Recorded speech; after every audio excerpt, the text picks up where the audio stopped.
प्यारे भैया बहन, आपका दिन मंगलमय हो। कल हम आपको बता रहे थे कृषि के प्रकार, जिसमें निर्वाह कृषि की चर्चा कल के वीडियो में किया गया था, लेकिन आज हम आपको बताएंगे वाणिज्यिक कृषि के विषय में।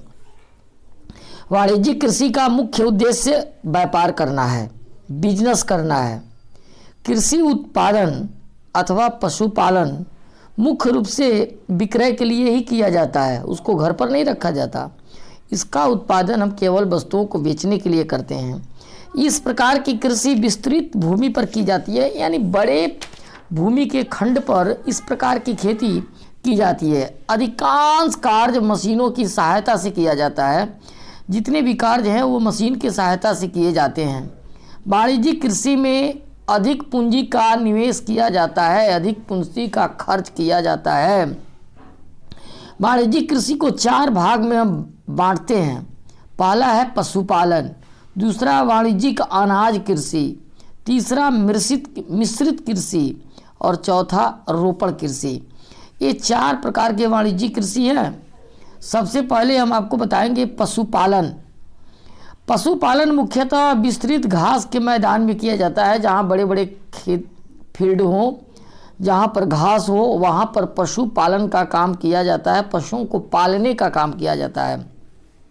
जहाँ बड़े पैमाने पर पशु, भेड़, बकरियाँ तथा घोड़े अस्थायी फॉर्म में पाले जाते हैं, काम किए जाते हैं। उत्तरी साइबेरियन में बारहसिंगा भी फॉर्मों में पाले जाते हैं। इसी प्रकार की कृषि सदाबहार वनस्पति वाले क्षेत्र में प्रमुखता दी जाती है, उनकी वो पाए जाते हैं। सामान्यतः यहाँ भोजन और पानी की खोज में प्रवास नहीं करना पड़ता वहाँ, ताकि बड़े बड़े फील्ड हैं। ये पशु फॉर्म वैज्ञानिक प्रबंध के तहत वाणिज्यिक उपयोग के लिए पशुपालन का काम करते हैं। गुणवत्तापूर्ण मांस तथा ऊन प्राप्त करने के लिए उत्तम नस्ल से पशु पाए जाते हैं और पाले भी जाते हैं। वहाँ चारे में किसी प्रकार की कमी से निपटने के लिए, अगर पशुओं को खिलाने में जो चारा लगता है उससे अगर किसी प्रकार की कमी होती है तो उसको निपटने के लिए अन्य फसलों तथा बने बनाए चारों का इस्तेमाल किया जाता है। पशु तथा भेड़ों की बीमारियों के संक्रमण से बचने के लिए और बचाने के लिए नियमित रूप से टीके लगाए जाते हैं वहाँ, ये ताकि पशुओं को किसी प्रकार की बीमारी नहीं हो। संयुक्त राज्य अमेरिका, न्यूजीलैंड, दक्षिणी ऑस्ट्रेलिया तथा अर्जेंटीना वाणिज्यिक पशु फॉर्म के लिए प्रसिद्ध है। उष्णकटिबंधीय सावना जैसे दक्षिण अमेरिका का कंपोस और लानोस, मैक्सिको, दक्षिणी अफ्रीका, उष्णकटिबंधीय ऑस्ट्रेलिया में भी वाणिज्यिक तौर पर, व्यापारिक तौर पर पशुपालन का काम किया जाता है। वाणिज्यिक अनाज के विषय में अब जानिए। वाणिज्यिक अनाज कृषि में खाद्यान्न वाणिज्यिक उद्देश्य के लिए उगाए जाते हैं। समान रूप से उगाए जाने वाली फसलें हैं गेहूं और मक्का। ये वाणिज्यिक कृषि है और व्यापार के लिए भी और खाद्य पदार्थ के लिए भी उगाए जाते हैं। इस प्रकार की कृषि सैकड़ों हेक्टेयर में फैली विस्तृत भूमि पर की जाती है, जिसे फॉर्म भी कहा जाता है।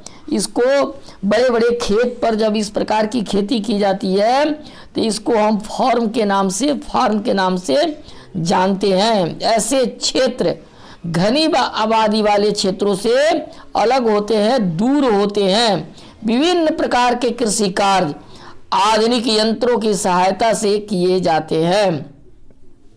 इस प्रकार की खेती मुख्य रूप से विश्व के शीतोष्ण घास स्थलों जैसे उत्तरी अमेरिका के प्रेरी, रूस के स्टेपीज, अर्जेंटीना के पंपास क्षेत्र में की जाती है। मध्यम वर्षा, वर्ष में बहुत कम समय तक धूप खिलने और अत्यधिक ठंडा क्षेत्र होने के कारण इन क्षेत्रों में पूरे वर्ष भर केवल एक ही फसल उगाई जा सकती है। अब है मिश्रित कृषि। मिश्रित कृषि में फसलें उगाने और पशुपालन का कार्य एक ही साथ किया जाता है, दोनों काम एक साथ होता है। इसके लिए एक ही भूमि के खंड का प्रयोग किया जाता है। एक ही भूमि के खंड पर पशु भी पालते हैं और खेती का काम भी करते हैं। खाद्यान्नों यानी खाने वाले अनाजों को खाद्यान्न कहा जाता है। खाद्यान्नों के अतिरिक्त पशुओं के लिए चारा भी उगाया जाता है। पशुओं से प्राप्त उत्पाद में, पशुओं से जो हमको उत्पाद प्राप्त होता है उसमें दूध, अंडे, मांस आदि मुख्य रूप होते हैं। इस प्रकार के कृषि में आधुनिक यंत्र और उच्च तकनीकी का प्रयोग किया जाता है। गोबर, मल जल का प्रयोग प्राकृतिक खाद के रूप में किया जाता है, जो भूमि की उर्वरा शक्ति को बढ़ाता है और कृषि उत्पादन में वृद्धि करता है, जिससे खेती की फसल अच्छी होती है। कृषक फसल चक्र विधि का उपयोग करते हैं, जो भूमि की उर्वरता शक्ति बनाए रखने में सहायता करती है। फसल चक्र क्या कहलाता है? फसल चक्र का मतलब होता है कि एक फसल लगाने के बाद जब उस फसल की जब कटाई हो जाती है तो ठीक दूसरे फसल को हम लगाते हैं, फिर दूसरे फसल की जब कटाई होती है तो तीसरे प्रकार के फसल लगाते हैं, यानी जिससे उर्वरता शक्ति फसल बदल बदल कर उगाने से भूमि की उर्वरा शक्ति बनी रहती है। मिश्रित कृषि प्रमुख रूप से संयुक्त राज्य अमेरिका, अर्जेंटीना, दक्षिणी पूर्वी ऑस्ट्रेलिया, न्यूजीलैंड और दक्षिणी अमेरिका की घनी आबादी वाले इलाके में प्रचलित है। इसके बाद आता है रोपण कृषि। रोपण कृषि में फसलें मुख्य रूप से लाभ कमाने के उद्देश्य से की जाती है या उगाई जाती है। इसमें विस्तृत भूखंड पर एक ही प्रकार की फसल उगाई जाती है, एक ही जैसे फसल उगाए जाते हैं। रोपण कृषि में बड़े पैमाने पर श्रम और पूंजी की जरूरत होती है, तब भी रोपण कृषि का कार्य हो पाता है।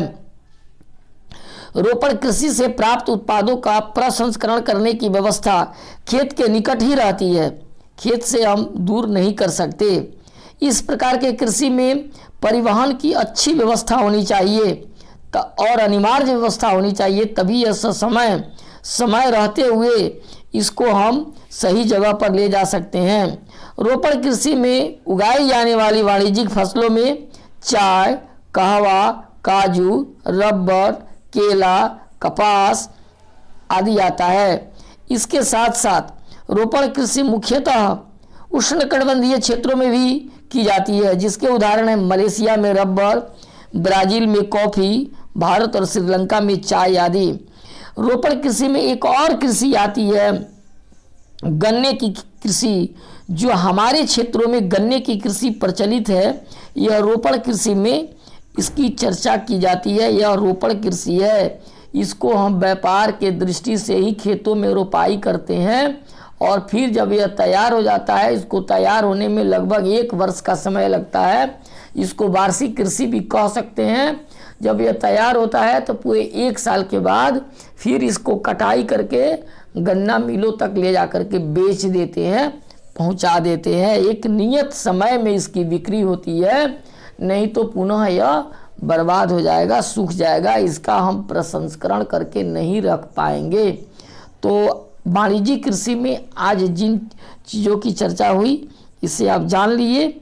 अब आज के लिए इतना ही। धन्यवाद।